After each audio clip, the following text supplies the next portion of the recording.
Welcome to நம்ம இ சேவை channel. நம்ம இ சேவை சேனல்ல வந்து இன்னைக்கு வந்து என்ன டாபிக் பேசுறோம் அப்படின்னா, சத்துணவு அமைப்பாளர் இருக்காங்க இல்லையா, அவங்களுக்கான நோட்டிபிகேஷன் வந்துருச்சா, உண்மையிலே வந்துருச்சா, இல்ல பொய் சொல்றாங்களா அப்படின்றத பத்தி பேசலாம். ஏன்னா வந்து யூடியூப்ல பொறுத்த வரைக்கும் நிறைய பேர் வேலை கிடைச்சிருச்சு, இப்போ வந்துருச்சு, அப்போ வந்துருச்சு, எனக்கு நோட்டிபிகேஷன் லிஸ்ட் வந்துருச்சு, அப்படி இப்படின்னு சொல்லிட்டு நிறைய பேர் மக்களை வந்து பார்த்தோன்னா ஃபேக்காக வந்து வீடியோ போட்டுட்ருக்காங்க. நம்ம அது வந்து உண்மையை எப்படி வந்து கண்டுபிடிக்கணும், எப்படி வந்து அதுக்கான டாக்குமெண்ட் வேணும், அதை பற்றி நம்ம வந்து தெரிஞ்சுக்கலாம்.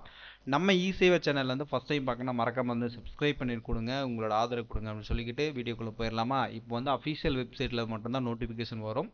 அஃபிஷியல் வெப்சைட்னா என்னன்னு கேட்டிங்கன்னா, உங்கள் டிஸ்ட்ரிக் வைஸாக வந்து அப்போ வெப்பேஜ் இருக்கும். அது இப்போ வந்து நான் கிருஷ்ணகிரி டாட் ஐஎன்சி டாட் இருக்கு இல்லையா, அதே மாதிரி நீங்கள் எந்த டிஸ்ட்ரிக்கோ அந்த டிஸ்ட்ரிக்டோட வெப்சைட் போட்டிங்கன்னா கண்டிப்பாக வந்துடும். இங்கே வந்து நான் வந்து சத்துணவு அமைக்க நோட்டிஃபிகேஷன் வந்து ஆல்ரெடி போட்டு டவுன்லோட் பண்ணி வச்சுக்கிறேன். அதுக்கப்புறம் நீங்கள் வந்து எப்படி எடுக்கணும் அப்படின்னு பார்த்தீங்கன்னா, இந்த நோட்டிஃபிகேஷன் எடுக்கணும் அப்படின்னா, இங்கே வந்து அறிவிப்பு இருக்கு இல்லையா, வாட்ஸ்அப்பில் வந்து கிளிக் பண்ணிங்கன்னா இப்போ கரண்ட்டில் என்ன இருக்கோ அதை வந்துடும். நான் ப்ரீவியஸ் எடுத்து வச்சுக்கிறேன். இப்போ வந்து கரண்ட்டில் எடுக்கணும்னா இங்கே கிளிக் பண்ணிங்கன்னா, இப்போ வர கரண்ட்டில் வந்து என்ன கேட்டிருக்காங்க, கிருஷ்ணகிரி டிஸ்ட்ரிக்ட் வாண்டட் வந்து பல் மருத்துவர் பணியிடத்துக்கு ஒப்பந்தம் அடிப்படையில் நிரப்புதல் வந்து போட்டிருக்காங்க. இதை மாதிரி யாரும் இருந்தீங்கன்னா நீங்கள் இதை வந்து அப்ளை பண்ணி நீங்கள் வந்து ஜாயின் பண்ணிக்கலாம். இந்த மாதிரி தான் நோட்டிஃபிகேஷன் வரும். இந்த நோட்டிஃபிகேஷன் வந்து ப்ரீவியஸ் வந்து டவுன்லோட் பண்ணி வச்சுக்கிறேன். இது என்னென்னு பார்த்துக்கலாம். இப்போ வந்து இந்த நோட்டிஃபிகேஷன் வந்து 3 பதவிக்கான நோட்டிஃபிகேஷன் ஒன்றா தான் கொடுத்துருக்காங்க, ஒரே டைமில் தான் எடுப்பாங்க. இப்போ வந்து என்னென்ன நோட்டிஃபிகேஷன் என்னென்ன வேணும் என்ன அப்படின்ட்டு பார்த்தீங்கன்னா, இது வந்து அமைப்பாளரில் வந்து 342 பேர் வரணும் கிருஷ்ணகிரிக்கு, சமையலாளர் வந்து 64 பேர், சமையல் உதவியாளர் வந்து 645 பேர் வந்து தேவைப்படுது. இவ்வளோ பேர் வாண்டட் வந்து ஒரு வருஷமாக விட்றாங்க, ஒரு வருஷமா இல்லை, ஒரு 4 வருஷம் 3 வருஷம் ஒரு முறை வந்து விட்றாங்க. 2020க்கு அப்புறம் வந்து இது வரைக்கும் வந்து ஓப்பனே ஆகலை. இதுதான் முக்கியமான விஷயம். ஏன்னா வந்து நிறைய பேர் வந்து நோட்டிஃபிகேஷன் வந்துருச்சு இல்லை அப்படின்ற மாதிரி எனக்கு எப்போ அப்ளை பண்ணுறது அப்படிலாம் கேட்டிங்கன்னா கண்டிப்பாக வரல. இப்போது வந்து பழசு தான். அதுக்கு என்னென்ன தகுதி வேணும் அப்படின்றத பற்றி பார்த்துடலாம். சத்துணவு அமைப்பாளருக்கு வந்து 10வது படிச்சிருக்கணும். அதேமாரி பழங்குடியினர்னா எஸ்டினா 8வது வரைக்கும் படிச்சிருக்கு.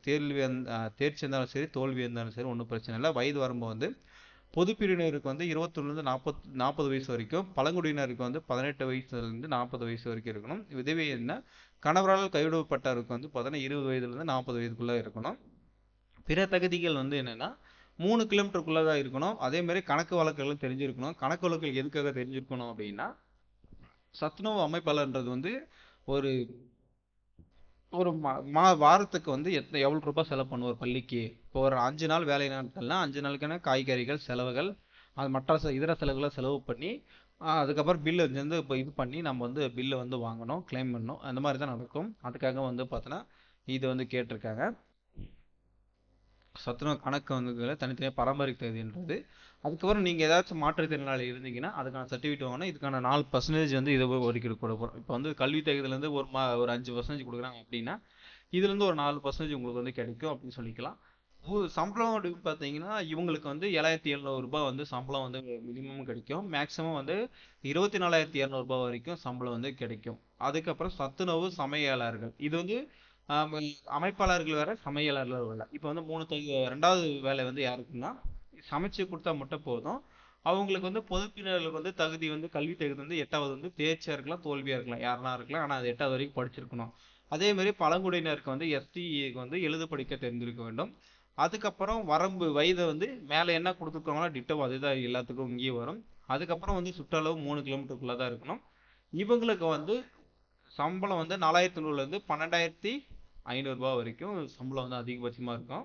அதுக்கப்புறம் பள்ளி சமையலாளர்களும் உதவியாளர்கள் இருக்காங்க இல்லையா, அவங்களுக்கு வந்து 5வது வரைக்கும் படிச்சிருந்தா போதும். தேர்ச்சியாக இருந்தாலும் சரி, தோல்வியாக இருந்தாலும் சரி. அடுத்தது பழங்குடியினர் இருந்தால் எஸ்டி எழுத படிக்க தெரிஞ்சிருக்க வேணும்.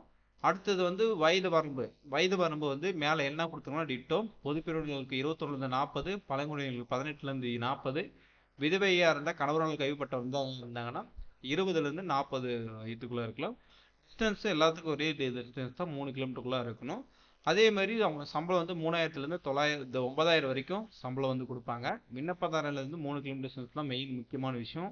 அதுக்கப்புறம் இணைக்கப்பட வேண்டிய சான்றுகள் வந்து பள்ளி மாற்றுச் சான்றிதழ் டிசி ஜெராக்ஸ் கம்பல்சரி வேணும், கல்வி தகுதி சான்றிதழ் வேணும், மதிப்பெண் சான்றிதழ் வேணும், ஜாதி சர்டிஃபிகேட், ஆதார் அட்டை, இது விதவைனா கணவரால் கைவிடப்பட்டக்கான அது டிஸ்ட்ரிக்ட் லெவலில் இந்த வட்டாட்சியர் லெவலில் நீங்கள் வாங்கியிருக்கணும். இல்லைனா சப் கலெக்டர் லெவலில் வந்து அது வாங்கியிருந்தீங்கன்னா அது ஓகே. மாற்றுத்திறனாளிக்கான சான்றிதழ் இருந்தால் அதுக்கான அட்டாச் பண்ணணும். இது வந்து நீங்கள் வந்து டாக்குமெண்ட் ரெடி பண்ணுறது. அதுக்கப்புறம் விண்ணப்பம் வந்து இப்படி தான் இருக்கும். நீங்கள் வந்து விண்ணப்பம் வந்து ஆன்லைனில் தான் எடுக்கணும். இது வந்து பாஸ்போர்ட் ஃபோட்டோ, மாவட்டம், அதுக்கப்புறம் உங்களோட ஊராட்சியில் வருதா, நகராட்சியில் வருதா, மாநகராட்சியில் வருதான்றதை இங்கே ஃபில் பண்ணணும். உங்களோட நேம் போடணும். உங்களுக்கு தகப்பனார் பேர், கணவர் பேர் இந்த இடத்துல போடணும். உங்களோட அட்ரஸ், முழு அட்ரஸ் போடணும். போஸ்ட்டில் இங்கே அப்பாயின்மெண்ட் ஆர்டர் வந்து உங்கள் வீட்டுக்கு வர மாதிரி வரணும். அந்த அட்ரஸ் போடணும். ஆதார் கிழக்கு தான் என்ன அட்ரஸ் போடணும். விண்ணப்பிக்கும் பணி வந்து 3 இதில் வந்து எந்த வேலைக்கு அப்ளை பண்ணுறீங்கன்னு இந்த டிக் அடிக்கணும். உங்களோட இது போடணும்.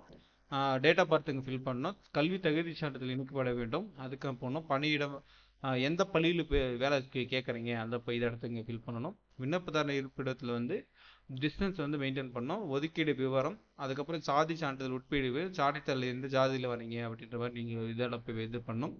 உங்களுடைய ஆதார் அட்டை வந்து அட்டாச் பண்ணணும். அது ஆதார் அட்டை இல்லைன்னா வாக்காளர் அட்டை, குடும்ப அட்டை ஏதோ ஒன்று கட்டாயம் வந்து சமர்ப்பிக்க வேண்டும். ஊனமுற்றோர் இருந்தால் ஆமன் போடுங்க. மனுதாரன் ஆதரவற்ற விதவைன்னா ஆமாம் இல்லைன்னு போடுங்க. பின்குறிப்பு போட்டு அதுக்கப்புறம் பிறகு குறிப்பு போட்டுட்டு அதுக்கப்புறம் இடம், நாள், விண்ணப்பதார் கையெழுத்தெல்லாம் போட்டு இதில் வந்து எங்கே போடணும் அப்படின்னா இங்கே வந்து நீங்கள் எதுக்கு அனுப்புகிறீங்களோ இப்போ உங்களோட டிஸ்ட்ரிக் எடுக்கிறீங்க. டிஸ்ட்ரிக்டில் நீங்கள் எந்த இதில் இருக்கிறீங்க, ஊராட்சியில் வருதா, நகராட்சியில் வருதா, மாநகராட்சியில் வருதா செக் பண்ணணும். நகராட்சியில், மாநகராட்சியில் உங்களோட பேர் வந்துச்சு, உங்களோட ஊர் இருக்குதுன்னா அந்த இடத்துல இருக்கிற இதுக்கு வந்து அலுவலருக்கு தான் நீங்கள் வந்து அனுப்பணும். இது வந்து நோட்டிஃபிகேஷன் வந்து இப்போ அனுப்பக்கூடாது. அவங்க நோட்டிஃபிகேஷன் ஓப்பன் பண்ண உடனே உங்களுக்கான அந்த டீட்டெயில் வந்து கேட்டிருப்பாங்க. அந்த இடத்துல வேறு ஏதாச்சும் அடிஷ்னலாக ஆட் பண்ணலாம். இல்லைன்னா அடிஷ்னலாக வந்து நீக்கிறதுக்கான வாய்ப்பு இல்லை. அடிஷ்னல் ஆட் பண்ணுறது தான் நிறைய இருக்குது. இல்லை ஆப்ஷனலாக போடலாம். இந்த மாதிரி இந்த டாக்குமெண்ட்லாம் வந்து ப்ரிப்பேர் பண்ணிக்கோங்க.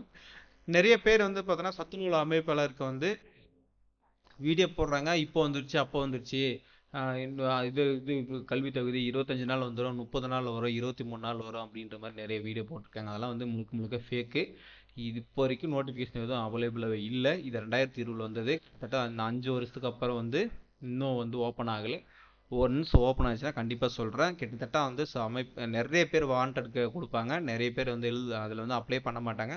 அந்த சமயத்தில் நம்ம சேனல் வந்து ஃபாலோ பண்ணிருந்தீங்கன்னா கண்டிப்பாக நோட்டிஃபிகேஷன் வரும். அதுக்கப்புறம் நீங்கள் அப்ளை பண்ணி நீங்கள் வேலை பெறத்துக்கான மிகப்பெரிய ஒரு வாழ்த்துக்கள். தொடர்ந்து இணைந்தீர்கள். வேறு ஏதாச்சும் வீடியோ பற்றி டவுட் வேணும்னாலும் கமெண்ட் பாக்ஸில் கமெண்ட் பண்ணுங்கள். வேறு ஏதாச்சும் வீடியோ பற்றி நீங்கள் வந்து போடணும் அப்படின்றீங்களால கருத்துக்கள் வந்து கமெண்ட் பாக்ஸில் கமெண்ட் பண்ணுங்கள். கண்டிப்பாக அதுக்கான வீடியோ போடணும்னு சொல்லிக்கிட்டு இந்த வீடியோ இதோட முடிச்சுக்கலாம். நெக்ஸ்ட் வீடியோவில் வந்து சந்திக்கலாம். பாய் பாய்.